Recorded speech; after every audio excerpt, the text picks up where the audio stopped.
ठाणे महानगरपालिका सार्वत्रिक निवडणूक 2026 मध्ये निवडून आलेल्या दिव्यातील नवीन 9 नगरसेवकांवर अपात्रतेची टांगती तलवार आहे।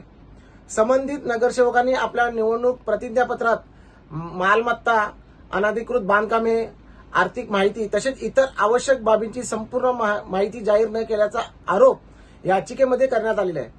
काही ठिकाणी अनधिकृत बांधकामे व मालमत्ता लपवण्याचाही मुद्दा न्यायालयासमोर मांडण्यात आलेला आहे। मुंबई उच्च न्यायालयाने तसेच सर्वोच्च न्यायालयाच्या विविध निर्णयानुसार निवडणूक शपथपत्रात चुकीची अथवा अपूर्ण माहिती देणे हे गंभीर स्वरूपाचे प्रकरण मानले जाते। जनप्रतिनिधी मतदारांपासून तथ्य लपवल्यास संबंधित निवडणूक रद्द होण्यासह लोकप्रतिनिधी कायदा 1951 मधील तरतुदीनुसार अपात्रतेची कारवाई होऊ शकते।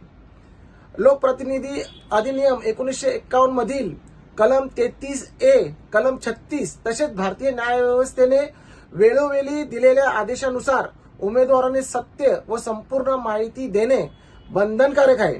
खोटी माहिती सादर करणे किंवा तथ्य लपवणे हे मतदारांची दिशाभूल करणारे कृत्य मानले जाते। या संदर्भात दिव्यातील नगरसेवक रमाकांत मडवी, शैलेश पाटील, आदेश भगत, दीपक जाधव, अर्चना पाटील, दीपाली भगत, साक्षी मडवी, स्नेहा पाटील अशा या 9 नगरसेवकांच्या विरोधात शिवसेना उद्धव बाळासाहेब ठाकरे पक्ष व महाराष्ट्र नवनिर्माण सेना पक्ष यातील निवडणूक लढवलेल्या उमेदवारांनी यांच्या विरुद्ध ठाणे सत्र न्यायालयात इलेक्शन रिट पिटिशन दाखल केलेली आहे।